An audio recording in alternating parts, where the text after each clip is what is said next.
Okay, so today we're going deep on cybersecurity, Always a hot topic. especially with this essay we got from Yurgo Schneepat all about, Post-quantum cryptography. right, PQC. It's Not exactly light reading. but super important when you think about how much we rely on, encryption for everything these days. Oh, absolutely. I mean, online banking, shopping, anything you do online that you want to keep private. Exactly. So Schneepat is basically saying the way we do all that now, it might not be enough soon because of, Quantum computers. quantum computers. Are those like a real thing, or are we talking like sci-fi here? No, they're definitely real, and they're getting more powerful all the time. Okay, so less Star Trek, more like actual science that's happening now. Right, and the thing about quantum computers is they work totally differently than the computers we use every day. Like, they tap into this whole other level of physics. Quantum mechanics, right? Yeah, things like superposition, where a particle can be in multiple states at once. Okay, honestly, I don't really get it, but how does that affect encryption?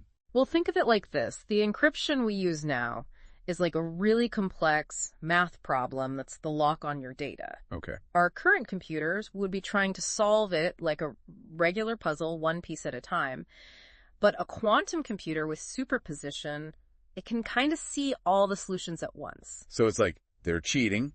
Kind of, yeah. It's like having a cheat sheet to the whole puzzle. So all our digital locks become useless then. Basically, yeah, if we don't do anything, that's the threat. That's a little alarming, to say the least. It is, and that's where post-quantum cryptography comes in. It's like building new locks that those quantum computers can't pick. Okay, new locks, got it. But how do you even do that? Yeah. How do you make something a quantum computer can't break? Well, the essay talks about something called the Shor algorithm, which is how these quantum computers would actually attack our current encryption. Right. So PQC is all about developing algorithms that are resistant to that, to the Shor algorithm. Okay, and what are some of those? There are a few really promising approaches. One is lattice-based cryptography, which is built on these really complicated mathematical structures called lattices. Lattices, like I vaguely remember that word from math class, but go on. Yeah, so these lattices are like, imagine a multi-dimensional grid with points scattered all over it. Yeah. And the key is to find a specific point within that lattice called a vector. Right.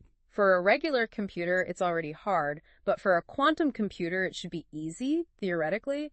But the way lattice-based crypto works is it sets up the problem so that even with a quantum computer, finding the right vector is like almost impossible. So it's not that it can't be done, it's just like it would take forever. Exactly. By the time a quantum computer could crack it, the information would be ancient history. Okay, so lattice-based crypto, that's one option. Right. What else? There's also code-based cryptography, which uses these things called error-correcting codes. Error-correcting codes, like the same ones they use to send data back from like space probes. Yeah, exactly. Those codes are designed to make sure the message gets through, even if there's interference. Right.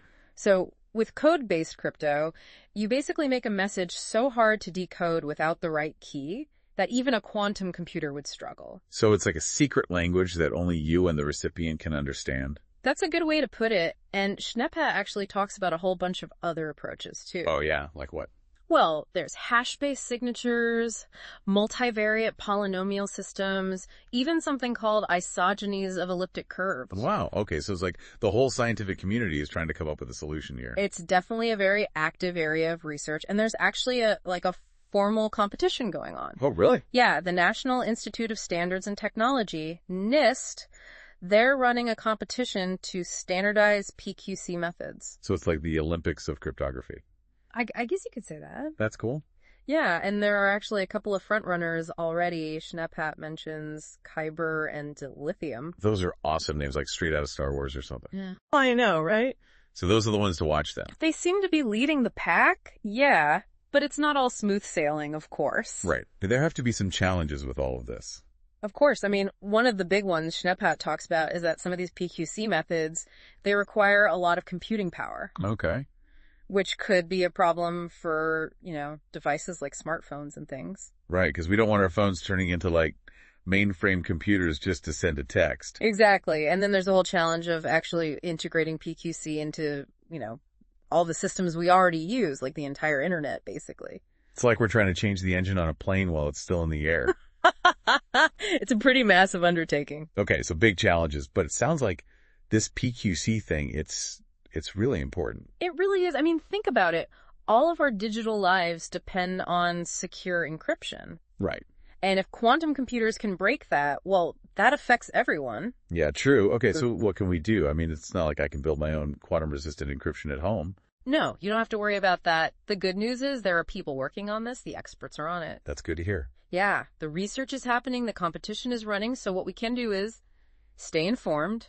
Okay. Keep learning about it and, just be aware of the issue. Got it. So PQC, future of cybersecurity, something to keep an eye on. Absolutely. And we'll talk more about the bigger picture, the why behind all of this in the next part of our deep dive. Sounds good. Can't wait. So we were talking about all these different PQC methods. Yeah, it's a lot to keep track of. Right. But remember those frontrunners we mentioned? Kyber and dilithium? Oh, yeah, those names. Very sci-fi. Well, they're actually both based on that lattice-based cryptography we talked about, those, complex grids. Right.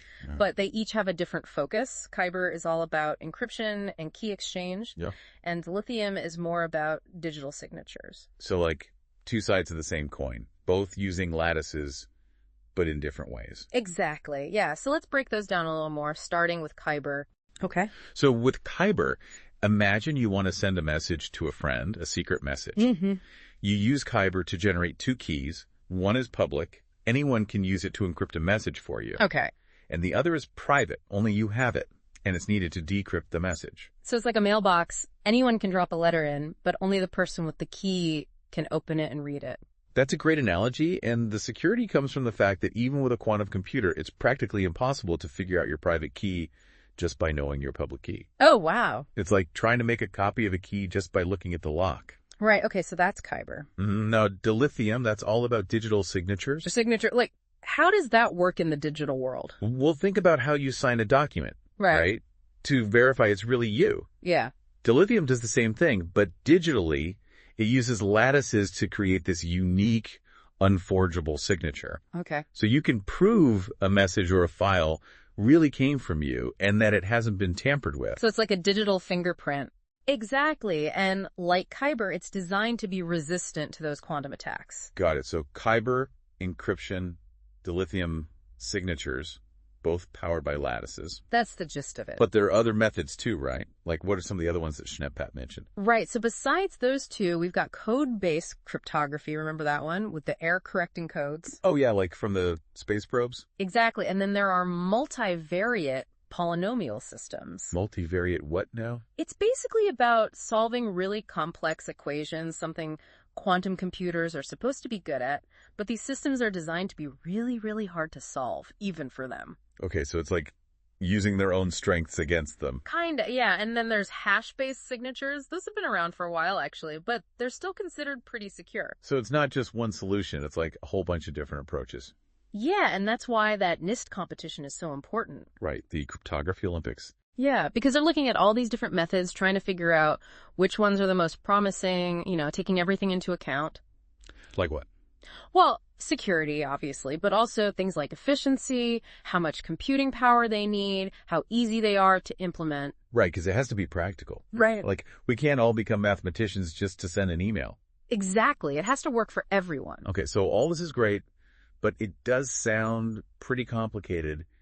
Is this something that, everyday people should be worried about? I mean, it might seem abstract now, but think about how much we rely on the internet for everything. Mm-hmm. Banking, healthcare, communication, all of that depends on secure encryption. Right. And if quantum computers can break that, well, it affects all of us. Okay, that's a good point. So what can we do? Yeah. Besides just hoping for the best. Well, the good news is the experts are working on it. The research is happening. So what we can do is stay informed, learn about it, and support the efforts to make our digital world more secure. All right, I can definitely do that. So what are some of the biggest challenges they're facing, these experts?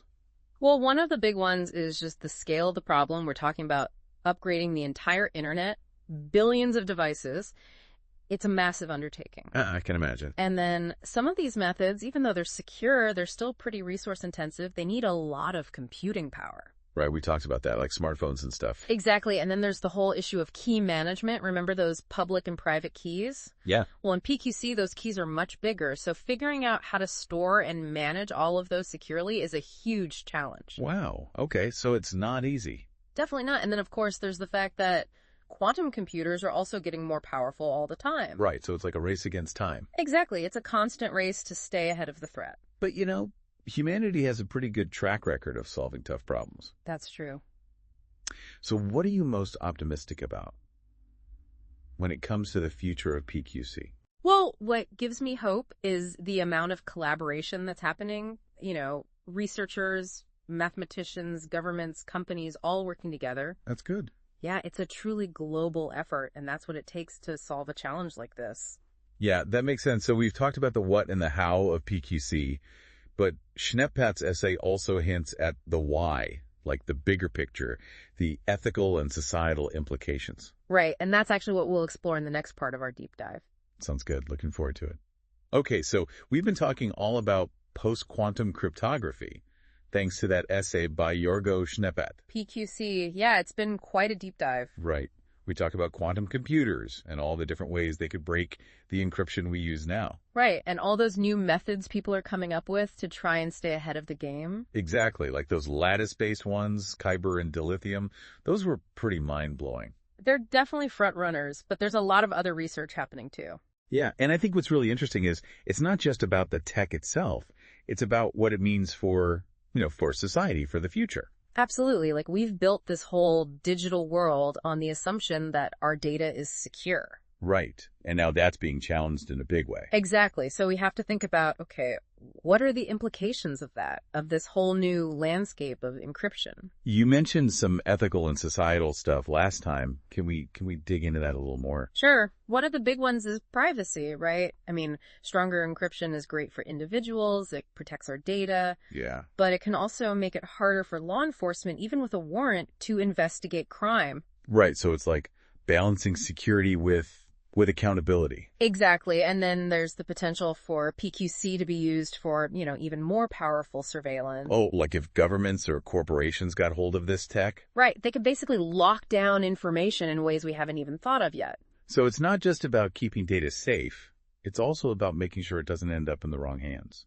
Exactly. And then there are the economic implications, like, will PQC create new jobs or will it lead to job displacement? Right. And how do we make sure everyone benefits from this, not just a select few? Exactly. Access and equity are really important considerations here. Yeah, because if only the rich and powerful can afford quantum-resistant security, that's a whole other problem. Right. And then you have to think about the impact on things like warfare and conflict. Oh, yeah, because secure communication is crucial in those situations. Exactly. And quantum-resistant systems could really change the balance of power in ways we can't even predict. It's like every time we develop a new technology, there are always these unintended consequences. Absolutely. And it all comes down to human choices, how we use this technology, what kind of future we want to build with it. It's a lot to think about. It is, but that's why these conversations are so important. We need to be aware of the implications and make sure we're making the right choices. So as we wrap up this deep dive on PQC, what's the main takeaway here? I think it's that we have a choice. The future isn't set in stone. We can decide how we want to shape the quantum era. Right, and PQC is a big part of that. It is. It's a chance to build a digital world that's both secure and just for everyone. That's a great way to put it. A secure and just digital world. And a huge thank you to Jorgo Schneppat for giving us so much to think about with his essay. Absolutely. It was a really thought-provoking piece. Yeah, and for anyone listening who wants to learn more, remember, there are tons of resources out there. Definitely check out the NIST website, do some Googling. There's a whole world of PQC waiting to be explored. So keep learning, keep asking questions, because the future of our digital world depends on it. Well said. Thanks for joining us on this deep dive. Until next time, stay curious.